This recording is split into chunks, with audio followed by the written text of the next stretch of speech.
अगस्त 1947। Madras presidency, Tamil Nadu. विशिष्ट लोगों का एक समूह अपने जीवन काल की एक ऐतिहासिक यात्रा की तैयारी कर रहा था। उन्हें एक महत्वपूर्ण कार्य संपन्न करने के लिए आमंत्रित किया गया था।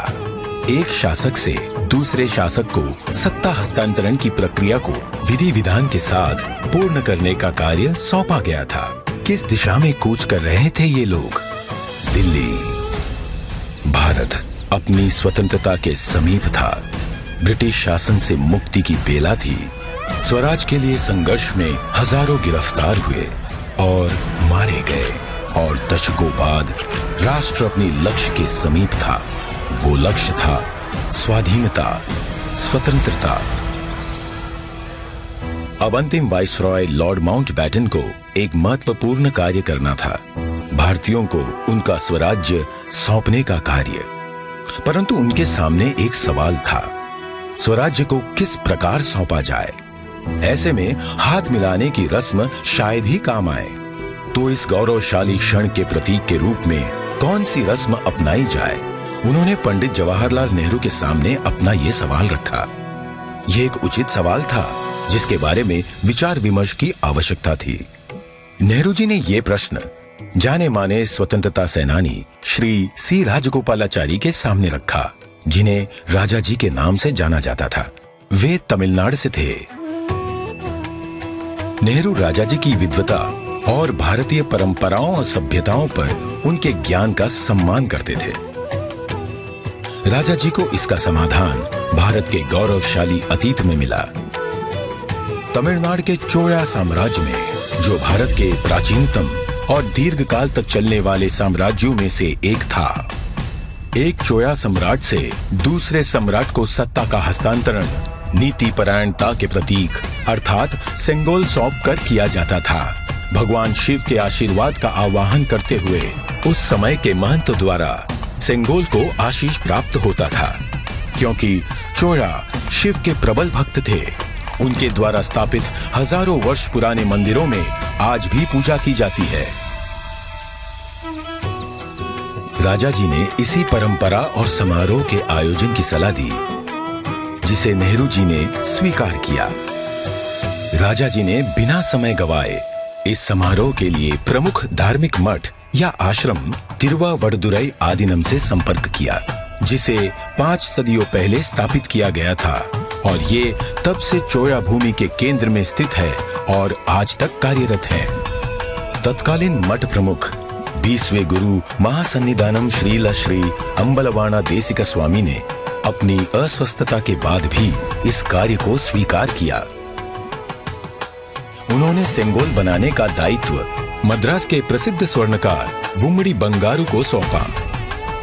सेंगोल के शीर्ष पर नंदी विराजमान थे, जो कि शक्ति, सत्य और न्याय के प्रतीक हैं। सेंगोल बनाने के समय को याद करते हुए 96 वर्षीय श्री वुम्मड़ी एतिराजुलु कहते हैं, आदिनम किसी की सिफारिश पर हमारे पास सेंगोल का निर्माण का न्योता लेकर आए थे।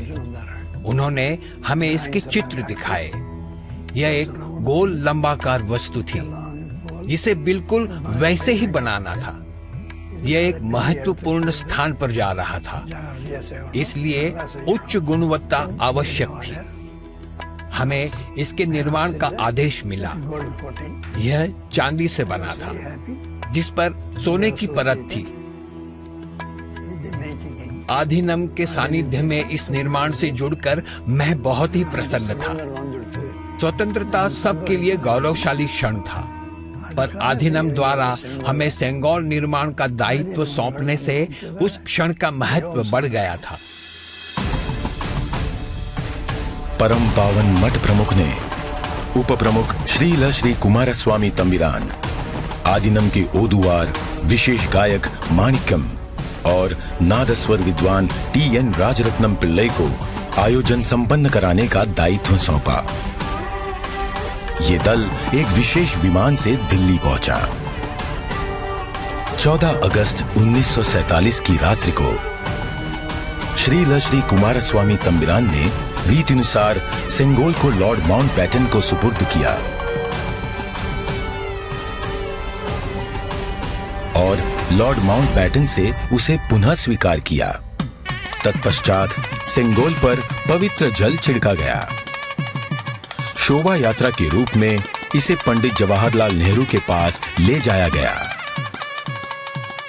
इस अवसर पर ओदुवार ने तमिल संत तिरुज्ञान संबंदर द्वारा रचित कोलर पदिगम से श्लोकों का पठन किया। महंत ने नेहरू जी को पीतांबर पहनाते हुए उन्हें रीतिनुसार सेंगोल सौंपा। अडियारगल वाणिल अरसालवार आणई नमदे, अर्थात ये हमारा आदेश है कि ईश्वर के अनुयायी राजा स्वर्ग के समान शासन करेंगे। इस वाक्य से श्लोक का समापन हुआ। इस प्रकार 1000 वर्ष पूर्व की सभ्यतागत प्रथा के अनुसार दक्षिण और उत्तर के असाधारण एकीकरण द्वारा राष्ट्र को एक सूत्र में पिरोते हुए शासन का हस्तांतरण हुआ। तत्पश्चात नेहरू जी ने श्री राजेंद्र प्रसाद सहित कई नेताओं की उपस्थिति में सेंगोल को स्वीकार किया। आगे चलकर श्री राजेंद्र प्रसाद भारत के प्रथम राष्ट्रपति बने। इस ऐतिहासिक घटना का उल्लेख व प्रकाशन राष्ट्रीय और अंतर्राष्ट्रीय मीडिया में किया गया।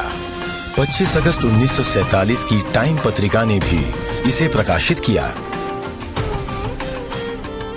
हस्तांतरण की प्रक्रिया के पश्चात पंडित जवाहरलाल नेहरू ने 14 अगस्त 1947 की मध्य रात्रि को अपना विश्व विख्यात भाषण राष्ट्र के नाम संबोधित किया।